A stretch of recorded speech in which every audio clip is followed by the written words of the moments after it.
ಎಲ್ಲರಿಗೂ ನಮಸ್ಕಾರ. Learn with Chetan YouTube ಚಾನಲ್ಗೆ ನಿಮ್ಮೆಲ್ಲರಿಗೂ ಆದರದ ಸುಸ್ವಾಗತ.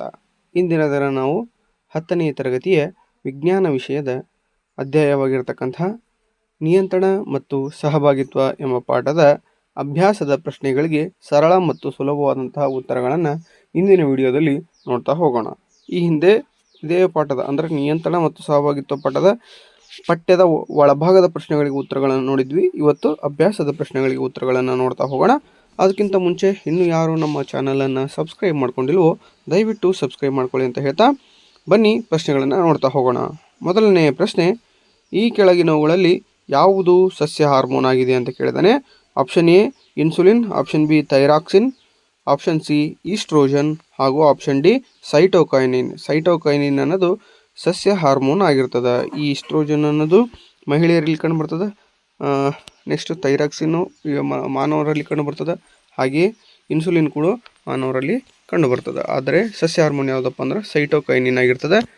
ಸಸ್ಯ ಹಾರ್ಮೋನ್ಗಳು ಯಾವ್ಯಾವಪ್ಪ ಅಂದರೆ ಸೈಟೋಕೈನಿನ್ ಆಗಿರ್ಬೋದು, ಜಿಬ್ಬರ್ಲಿನ್ ಆಗಿರ್ಬೋದು, ಆಕ್ಸಿನ್ ಆಗಿರ್ಬೋದು ಮತ್ತು ಆಬ್ಸಿಸಿಕ್ ಆಮ್ಲ ಆಗಿರಬಹುದು. ಓಕೆ, ಇವು 4 ಸಸ್ಯ ಹಾರ್ಮೋನ್ಗಳು ಆಗಿರ್ತವೆ.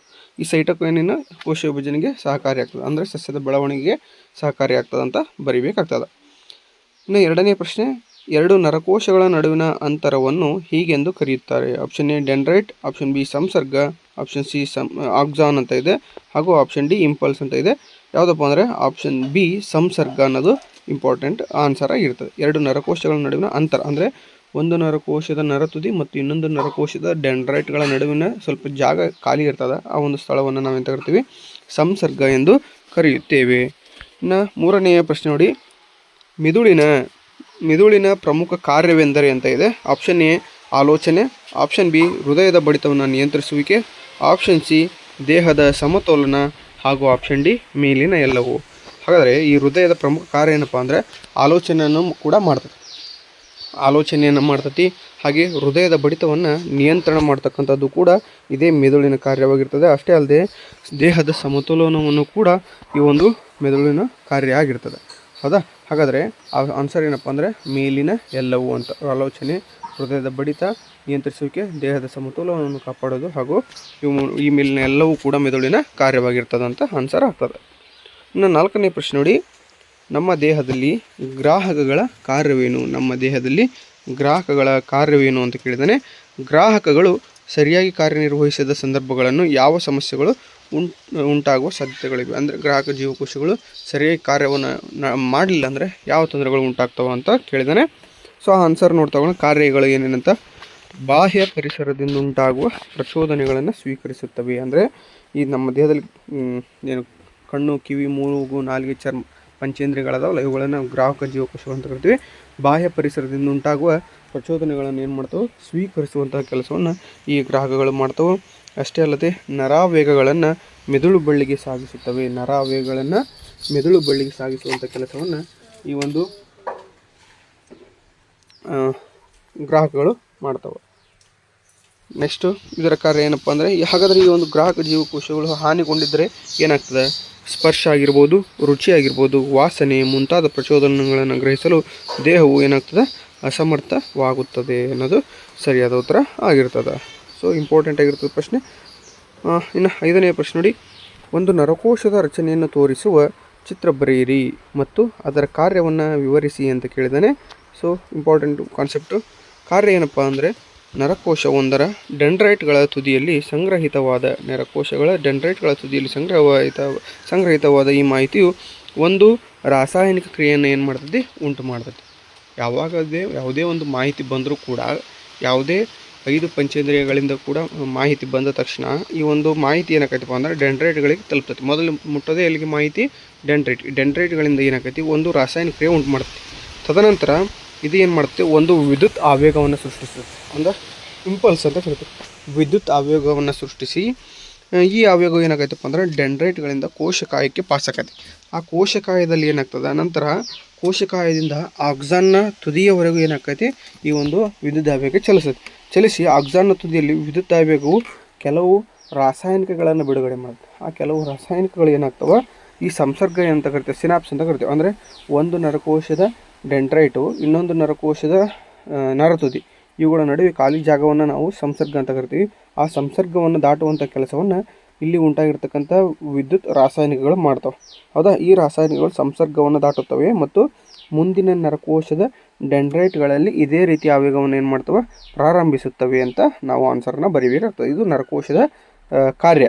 ಓಕೆ, ಇನ್ನು ರಚನೆ ಹೆಂಗೈತಪ್ಪ, ಇಲ್ಲಿದೆ ನೋಡಿ. ಹೌದಾ, ಸೊ ಇದು 2 ಅಂಕದ ಪ್ರಶ್ನೆ ಆಗಿರ್ತದೆ ಚಿತ್ರ.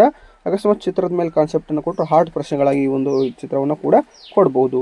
ಮೊದಲಿಗೆ ಮಾಹಿತಿ ಡೆಂಡ್ರೈಟಿಗೆ ಬರ್ತೈತಿ, ತದನಂತರ ಕೋಶ ಕಾಯಕ್ಕೆ ಬರ್ತೈತಿ, ಅದರ ನಂತರ ಆಕ್ಸಾನ್ ಬರ್ತೈತಿ, ಆಕ್ಸಾನ್ ನಂತರ ನರತುದಿ, ನರತುದಿಯಿಂದ ಇನ್ನೊಂದು ಸಂಸರ್ಗವನ್ನು ದಾಟೋದು, ಇನ್ನೊಂದು ನರಕೋಶದ ಡೆಂಡ್ರೈಟ್ಗೆ ಮಾಹಿತಿಯನ್ನು ಕತ್ತಿ ವರ್ಗಾವಣೆ ಆಗುವಂಥ ಕೆಲಸವನ್ನು ಮಾಡ್ತತಿ. ಓಕೆನಾ, ಇದು ನಿಮಗೆ ತಲೆಯಲ್ಲಿ ಇಟ್ಕೋಬೇಕು. ಇನ್ನು 6ನೇ ಪ್ರಶ್ನೆ ನೋಡಿ, ಸಸ್ಯಗಳಲ್ಲಿ ದ್ವಿತೀಯ ಅನುವರ್ತನೆ ಹೇಗೆ ಉಂಟಾಗುತ್ತದೆ? ಅನುವರ್ತನೆಗಳ ಮೇಲೆ ಒಂದು ಪ್ರಶ್ನೆ ಮಾತ್ರ ಎನ್ಯುವಲ್ ಎಕ್ಸಾಮ್ನಲ್ಲಿ ಖಂಡಿತವಾಗಿ ಇದ್ದೇ ಇರ್ತೈತಿ. ಹೌದಾ, ಅನುವರ್ತನೆಗಳ ಬಗ್ಗೆ. ಬೆಳೆಯುತ್ತಿರುವ ಸಸ್ಯಗಳು ಬೆಳಕನ್ನು ಗ್ರಹಿಸಿದಾಗ ಅದರ ಕಾಂಡದ ತುದಿಯಲ್ಲಿ ಆಕ್ಸಿನ್ ಎಂಬ ಹಾರ್ಮೋನು ಸಂಶ್ಲೇಷಿಸಲ್ಪಟ್ಟು ಜೀವಕೋಶಗಳು ಉದ್ದವಾಗಿ ಬೆಳೆಯಲು ಸಹಾಯ ಮಾಡುತ್ತದೆ. ಯಾವಾಗ ಬೆಳಕು ಸಸ್ಯದ ಒಂದು ಕಡೆಯಿಂದ ಪಸರಿಸಲು ಪ್ರಾರಂಭಿಸುತ್ತದೋ ಆಕ್ಸಿನ್ ಕಾಂಡದ ನೆರಳಿನ ಭಾಗದ ಕಡೆಗೆ ವಿಸರಣೆಗೊಳ್ಳುತ್ತದೆ. ಆಕ್ಸಿನ್ನ ಈ ಸಾಂದ್ರತೆಯು ಬೆಳಕಿನಿಂದ ದೂರವಿರುವ ಕಾಂಡದ ಭಾಗದಲ್ಲಿರುವ ಜೀವಕೋಶಗಳನ್ನು ಉದ್ದವಾಗಿ ಬೆಳೆಯಲು ಪ್ರಚೋದಿಸುತ್ತದೆ. ಹೀಗೆ ಸಸ್ಯವು ಬೆಳಕಿನ ಕಡೆಗೆ ಬಾಗಿದಂತೆ ಕಾಣುತ್ತದೆ ಅನ್ನೋದು ಸರಿಯಾದ ಉತ್ತರ ಆಗಿರ್ತದೆ. ಓಕೆ, ಇನ್ನು ಮುಂದಿನ ಪ್ರಶ್ನೆ ನೋಡ್ತಾ ಹೋಗೋಣ. ಮಿದುಳು ಬಳ್ಳಿಯು ಗಾಯಗೊಂಡ ಸಂದರ್ಭದಲ್ಲಿ ಯಾವ ಸಂಕೇತಗಳ ರವಾನೆಗೆ ಅಡ್ಡಿಯುಂಟಾಗುತ್ತದೆ? ಮಿದುಳು ಬಳ್ಳಿ ಅಕಸ್ಮಾತ್ ಏನಾದರೂ ಗಾಯ ಆಗಿದ್ರೆ ಎಂತಹ ಸಂದರ್ಭದಲ್ಲಿ ಸಂಕೇತಗಳ ರವಾನೆಗೆ ಅಡ್ಡಿ ಆಗ್ತದೆ ಅಂತ ಕೇಳಿದಾನೆ. ಮಿದುಳು ಬಳ್ಳಿಯು ಪ್ರಚೋದನೆಗಳಿಗೆ ತ್ವರಿತ ಪ್ರತಿಕ್ರಿಯೆಗಳನ್ನು ನೀಡುವ ಕೇಂದ್ರವಾಗಿದೆ. ಮಿದುಳು ಬಳ್ಳಿ ಗಾಯಗೊಂಡ ಸಂದರ್ಭದಲ್ಲಿ ಗ್ರಾಹಕ ನರಕೋಶಗಳಿಂದ ಬರುವ ಸಂಕೇತಗಳನ್ನು ಸ್ವೀಕರಿಸಲು ಏನಾಗ್ತದೆ, ಅಡ್ಡಿಯಾಗ್ತದೆ. ಇನ್ನು 8ನೇ ಪ್ರಶ್ನೆ ನೋಡಿ, ಸಸ್ಯಗಳಲ್ಲಿ ರಾಸಾಯನಿಕ ಸಹಭಾಗಿತ್ವ ಹೇಗೆ ಉಂಟಾಗುತ್ತದೆ? ಸೊ ಸಸ್ಯಗಳಲ್ಲಿ ಪ್ರಾಣಿಗಳಂತೆ ಸಹಭಾಗಿತ್ವ ಉಂಟು ಮಾಡಲು ನರವ್ಯೂಹದ ರಚನೆಗಳು ಇರುವುದಿಲ್ಲ. ಸಸ್ಯಗಳಲ್ಲಿ ಸಂಶ್ಲೇಷಿಸಲ್ಪಡುವ ಹಾರ್ಮೋನುಗಳಿಂದ ಸಹಭಾಗಿತ್ವ ಏರ್ಪಡುತ್ತದೆ. ಅವು ತಮ್ಮ ಕ್ರಿಯೆ ನಡೆಸುವ ಸ್ಥಳಗಳಿಂದ ದೂರದಲ್ಲಿ ಸಂಶ್ಲೇಷಿಸಲ್ಪಡುತ್ತವೆ ಮತ್ತು ಕಾರ್ಯನಿರ್ವಹಿಸುವ ಸ್ಥಳಕ್ಕೆ ವಿಸರಣೆಗೊಳ್ಳುತ್ತವೆ ಅನ್ನೋದು ಸರಿಯಾದ ಉತ್ತರ ಆಗಿರ್ತದೆ. 9ನೇ ಪ್ರಶ್ನೆ, ಒಂದು ಜೀವಿಯಲ್ಲಿ ಸಹಭಾಗಿತ್ವ ಮತ್ತು ನಿಯಂತ್ರಣ ವ್ಯವಸ್ಥೆಯ ಅಗತ್ಯ ಏನು? ಹಾಗಾದರೆ ಆ ಒಂದು ಜೀವಿ ಸಹಭಾಗಿತ್ವ ಮತ್ತು ನಿಯಂತ್ರಣ ಹೊಂದೈತಂದ್ರೆ ಅದರಿಂದ ಏನು ಉಪಯೋಗ ಐತಿ ಅಂತ ಜೀವಿ ಕೇಳಿದಾನೆ. ಸೊ ಪರಿಸರದ ಬದಲಾವಣೆಗೆ ಏನಾಗ್ತದೆ, ಸೂಕ್ತವಾಗಿ ಪ್ರತಿಕ್ರಿಯೆಯನ್ನು ಕೊಡಲು ಸಹಭಾಗಿತ್ವ ಮತ್ತು ನಿಯಂತ್ರಣ ಅಗತ್ಯ ಇದೆ. ಹಾಗೆ ದೇಹದ ಎಲ್ಲ ಚಟುವಟಿಕೆಗಳು ಸಮರ್ಪಕವಾಗಿ ಕಾರ್ಯವನ್ನು ನಿರ್ವಹಿಸಲು ಕೂಡ ಸಹಭಾಗಿತ್ವ ಮತ್ತು ನಿಯಂತ್ರಣದ ಅವಶ್ಯಕತೆ ಐತಿ. ಇನ್ನು ವಿವಿಧ ಕ್ರಿಯೆಗಳ ನಡುವೆ ಹೊಂದಾಣಿಕೆಯನ್ನು ತರಲು, ವಿವಿಧ ದೇಹದ ಜೈವಿಕ ಕ್ರಿಯೆಗಳ ನಡುವೆ ಹೊಂದಾಣಿಕೆಯನ್ನು ತರಲು ಈ ಒಂದು ಸಹಭಾಗಿತ್ವ ಮತ್ತು ನಿಯಂತ್ರಣ ಅವಶ್ಯಕತೆ ಇದೆ. 10ನೇ ಪ್ರಶ್ನೆ ನೋಡಿ, ಅನೈಚ್ಛಿಕ ಕ್ರಿಯೆಗಳು ಮತ್ತು ಪರಾವರ್ತಿತ ಕ್ರಿಯೆಗಳು ಹೇಗೆ ಪರಸ್ಪರ ಭಿನ್ನವಾಗಿವೆ? ಅನೈಚ್ಛಿಕ ಕ್ರಿಯೆಗಳು ನೇರವಾಗಿ ಮೆದುಳಿನಿಂದ ನಿಯಂತ್ರಿಸಲ್ಪಡುತ್ತೆ, ಆದರೆ ಪರಾವರ್ತಿತ ಕ್ರಿಯೆಗಳು ಮೆದುಳು ಬಳ್ಳಿಯಿಂದ ನಿಯಂತ್ರಿಸಲ್ಪಡುತ್ತವೆ. 11ನೇ ಪ್ರಶ್ನೆ, ಪ್ರಾಣಿಗಳಲ್ಲಿ ಸಹಭಾಗಿತ್ವ ಮತ್ತು ನಿಯಂತ್ರಣಕ್ಕಾಗಿ ಇರುವ ನರ ಮತ್ತು ಹಾರ್ಮೋನ್ಗಳ ಕಾರ್ಯವಿಧಾನಗಳನ್ನು ಹೋಲಿಸಿ ಮತ್ತು ಅವುಗಳ ನಡುವಿನ ವ್ಯತ್ಯಾಸವನ್ನು ಪಟ್ಟಿ ಮಾಡಿ ಅಂತ ಕೇಳಿದರೆ, ನರವ್ಯೂಹ ಮತ್ತು ಹಾರ್ಮೋನ್ಗಳ ವ್ಯವಸ್ಥೆಯನ್ನು ನೋಡ್ತಾ ಹೋಗೋಣ. ವ್ಯತ್ಯಾಸಗಳ ಪಟ್ಟಿಯಲ್ಲಿ ನರವ್ಯೂಹದಲ್ಲಿ ಮಾಹಿತಿಯು ವಿದ್ಯುದಾವೇಗಗಳ ರೂಪದಲ್ಲಿ ರವಾನಿಸಲ್ಪಡುತ್ತದೆ. ಹಾರ್ಮೋನ್ ವ್ಯವಸ್ಥೆಯಲ್ಲಿ ಮಾಹಿತಿಯು ರಾಸಾಯನಿಕಗಳ ರೂಪದಲ್ಲಿ ರವಾನಿಸಲ್ಪಡುತ್ತದೆ. ನರವ್ಯೂಹದಲ್ಲಿ ನರಗಳು ಸಂದೇಶವಾಹಕಗಳಾಗಿವೆ. ಹಾರ್ಮೋನ್ ವ್ಯವಸ್ಥೆಯಲ್ಲಿ ರಕ್ತವು ಸಂದೇಶವಾಹಕವಾಗಿದೆ. ನರವ್ಯೂಹದಲ್ಲಿ ಮಾಹಿತಿಯು ತ್ವರಿತವಾಗಿ ರವಾನಿಸಲ್ಪಡುತ್ತದೆ. ಹಾರ್ಮೋನ್ ಮಾಹಿತಿಯು ನಿಧಾನಗತಿಯಲ್ಲಿ ರವಾನಿಸಲ್ಪಡುತ್ತದೆ. ನರವ್ಯೂಹದಲ್ಲಿ ಕ್ಷಣಿಕ ಪರಿಣಾಮವನ್ನು ಬೀರಿದರೆ ಹಾರ್ಮೋನ್ ವ್ಯವಸ್ಥೆ ಶಾಶ್ವತವಾದ ಅಥವಾ ದೀರ್ಘಕಾಲದ ಪರಿಣಾಮವನ್ನು ಬೀರುತ್ತದೆ. ತದನಂತರ ಮುಂದಿನ ಪ್ರಶ್ನೆ ನೋಡ್ತಾ ಹೋಗೋಣ. ಮುಟ್ಟಿದರೆ ಮುನಿ ಸಸ್ಯದಲ್ಲಿ ಉಂಟಾಗುವ ಚಲನೆ ಮತ್ತು ನಮ್ಮ ಕಾಲುಗಳಲ್ಲಿನ ಚಲನೆಯ ನಡುವಿನ ವ್ಯತ್ಯಾಸಗಳನ್ನು ಬರೆಯಿರಿ ಅಂತ ಕೇಳಿದ್ದಾನೆ. ಸೊ ಆನ್ಸರ್ ನೋಡ್ತಾ ಹೋಗೋಣ.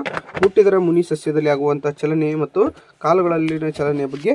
ಸೊ ಮುಟ್ಟಿದರೆ ಮುನಿ ಸಸ್ಯದಲ್ಲಿ ಮುಟ್ಟಿದಾಗ ಮಾತ್ರ ತೋರುವ ಚಲನೆ ಆಗಿದೆ, ಅಂದರೆ ಅದನ್ನು ಸ್ಪರ್ಶಿಸಿದಾಗ ಮಾತ್ರ ತೋರುವ ಚಲನೆ ಆಗಿದ್ದರೆ ಕಾಲುಗಳಲ್ಲಿನ ಚಲನೆ ಅನ್ನೋದು ನಮ್ಮ ಇಚ್ಛೆಗೆ ಒಳಪಟ್ಟು ಚಲಿಸುತ್ತದೆ. ಇನ್ನು ಈ ಚಲನೆಯಲ್ಲಿ ಜೀವಕೋಶಗಳಲ್ಲಿ ವಿದ್ಯುತ್ ರಾಸಾಯನಿಕ ಸಂಜ್ಞೆಗಳಿಂದ ನಿರ್ವಹಿಸಲ್ಪಡುತ್ತದೆ. ಆದರೆ ನಮ್ಮ ಕಾಲುಗಳಲ್ಲಿನ ಈ ಚಲನೆಯು ನರವ್ಯೂಹದಿಂದ ಏನಾಗ್ತದೆ, ನಿಯಂತ್ರಿಸಲ್ಪಡುತ್ತದೆ. ಓಕೆನಾ. ಸೊ ಇದಾಗಿತ್ತು ಇಂದಿನ ವಿಡಿಯೋ. ಈ ಒಂದು ವಿಡಿಯೋದಲ್ಲಿ ನಾವು ನಿಯಂತ್ರಣ ಮತ್ತು ಸಹಭಾಗಿತ್ವ ಎಂಬ ಪಾಠದ ಅಭ್ಯಾಸದ ಪ್ರಶ್ನೆಗಳಿಗೆ ಸರಳ, ಸುಲಭ ಮತ್ತು ಉತ್ಕೃಷ್ಟ ಉತ್ತರಗಳನ್ನು ನಿಮ್ಮ ಮುಂದೆ ತರಲಿಕ್ಕೆ ಪ್ರಯತ್ನವನ್ನು ಮಾಡಿದ್ದೇವೆ.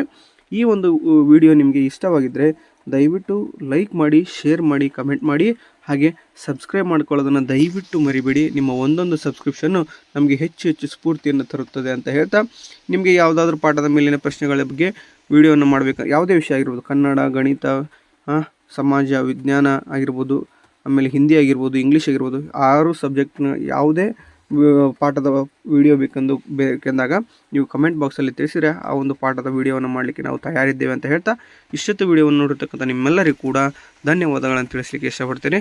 Thank you so much.